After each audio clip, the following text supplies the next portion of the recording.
রামায়ণ শুধুমাত্র একটি কাব্য নয়, মহাকাব্য। সম্প্রতি হিন্দু সনাতনী রীতিনীতি ফেরাতে কেন্দ্রের সরকার যখন তৎপর, মহাসমারোহে উদ্বোধন হয়েছে অযোধ্যার রাম মন্দির, অথচ বাঙালি তথা বঙ্গবাসী এবং সনাতনী হিন্দু ধর্মের আবেগ কবি কৃত্তিবাস রচিত রামায়ণের মূল পাণ্ডুলিপি আজও ফ্রান্সে। উপেক্ষা আর অবহেলায় ভগ্ন দশা কৃত্তিবাসী রামায়ণ রচিতার রচনাস্থল নদিয়ার ফুলিয়ায়। অথচ শুধু তার নিজস্ব পাণ্ডুলিপি নয়, রামায়ণ সম্পর্কিত বিভিন্ন ভাষার লেখক সাহিত্যিকদের এত সমাহার ভারতবর্ষের অন্য কোনো লাইব্রেরিতে আছে কিনা তা নিয়ে সন্দেহ প্রকাশ করছেন মন্দির কর্তৃপক্ষ।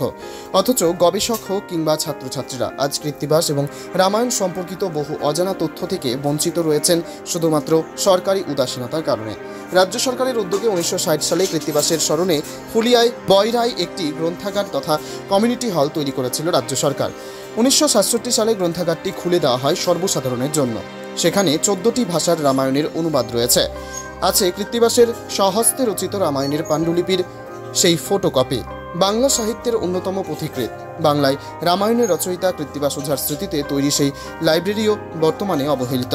লাইব্রেরির আশেপাশে নোংরা আবর্জনায় ভর্তি, অবহেলার চিহ্ন চারিদিকে। সপ্তাহে মাত্র দুদিন, শুক্র ও শনিবার, এই লাইব্রেরি ও সংগ্রহশালা সর্বসাধারণের জন্য খুলে রাখার কথা হলেও কর্মী সংকটে তা বন্ধ বহুদিন। এ বিষয়ে কি বলেছেন শুনব।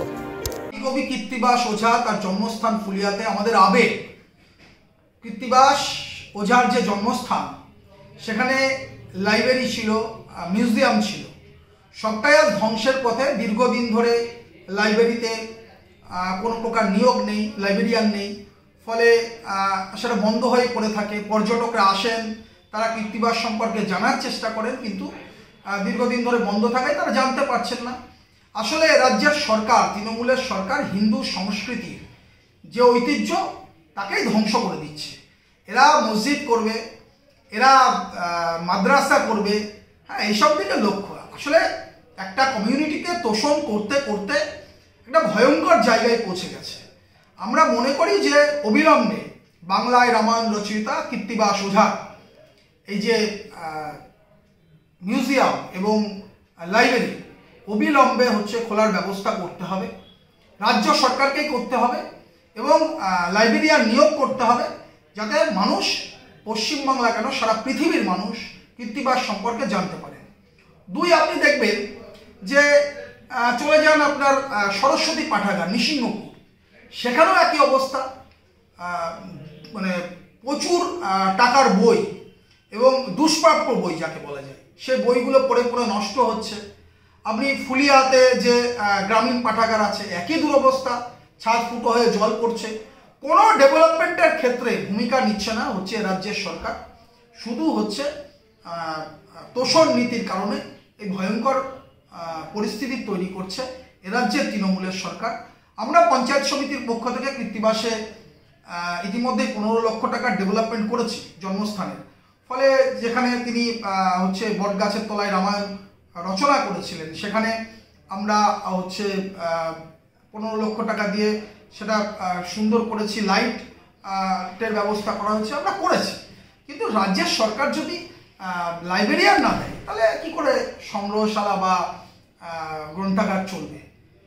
চঞ্চল চক্রবর্তী, সহকারী সভাপতি, শান্তিপুর পঞ্চায়েত সমিতি।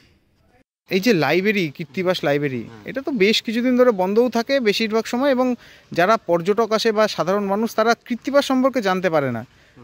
এটা কি সত্যি? সত্যি বন্ধ থাকে, স্টাফ নেই, তাই জন্য। স্টাফ কি একবারই আসে না? আসে, মাঝে মধ্যে খুলে। তাহলে এতে করে তো কৃত্তিবাস সম্পর্কে মানুষ জানতে পারছে না। না, কি মনে করেন, লাইব্রেরিটা সবসময়ের জন্য খোলা হলে ভালো হয়? হ্যাঁ হ্যাঁ, তা তো ভালো হয়, কিন্তু কেন্দ্রীয় সরকার বা রাজ্য সরকার কোনো পদক্ষেপ নিচ্ছে এই মন্দির বা এই লাইব্রেরি সম্পর্কে? কই নিচ্ছে, সেরকম তো নিচ্ছে না। কি চায়েন আপনারা? আমরা আর কি চাবো, আমরা মন্দির লাইব্রেরি খুলুক, এরকম। কি নাম আপনার? আমার নাম সৌতম ঘোষ। স্থানীয় বাসিন্দা? হ্যাঁ, এখানে বাড়ি।